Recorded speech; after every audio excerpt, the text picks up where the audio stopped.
হচ্ছে বাংলাদেশ 2008-এর স্বাধীন বাংলা বেতার কেন্দ্র রাউন্ডের দ্বিতীয় পর্বের ফলাফলে আপনাদের সবাইকে স্বাগত জানাচ্ছি আমি আবিদ।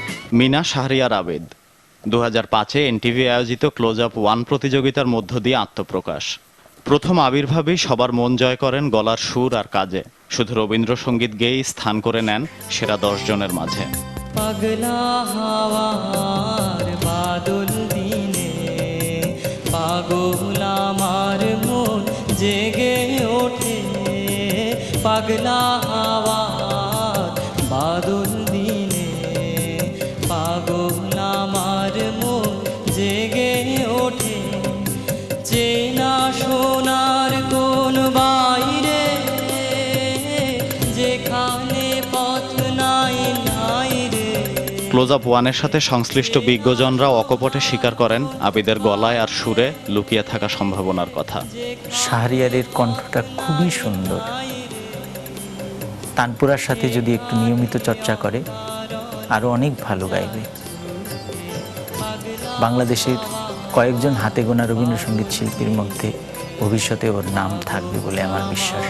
আবিদের ইচ্ছে ছিল প্রতিষ্ঠিত একজন সুরকার হিসেবে নিজেকে গড়ে তোলার। শখ ছিল উপস্থাপনারও। স্বপ্ন ছিল দেশকে কিছু দেবার সঙ্গীত আর সুরের মধ্য দিয়ে। আমার এই দেশের মানুষের অনেক কষ্ট, অনেক। এই জন্য আমি তাদের মুখে হাসি ফোটাতে চাই গান শুনিয়ে। আর আমার গানের অনুপ্রেরণা সর্বপ্রথমেই আমার দেশ আর আমার দেশের মানুষ, আমার মা বাবা। ব্যক্তিগত জীবনে ঢাকা বিশ্ববিদ্যালয় থেকে বাণিজ্যে স্নাতকোত্তর ডিগ্রি নেন আবিদ। এরপর একটি বহুজাতিক প্রতিষ্ঠানে ইন্টার্নশিপ শেষ করে যোগ দেন বিজ্ঞাপনী সংস্থা মাত্রায়। শুক্রবার সন্ধ্যায় আবিদ ও তার দুই বন্ধু সমুদ্রে গোসল করতে নামেন।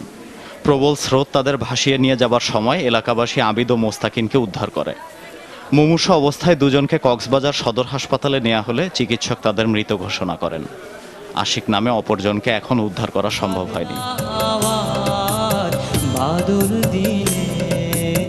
সুরকার হবার আর দেশকে কিছু দেবার মতো অনেক স্বপ্ন, শখ আর ইচ্ছে অপূর্ণই থেকে গেল আবিদের।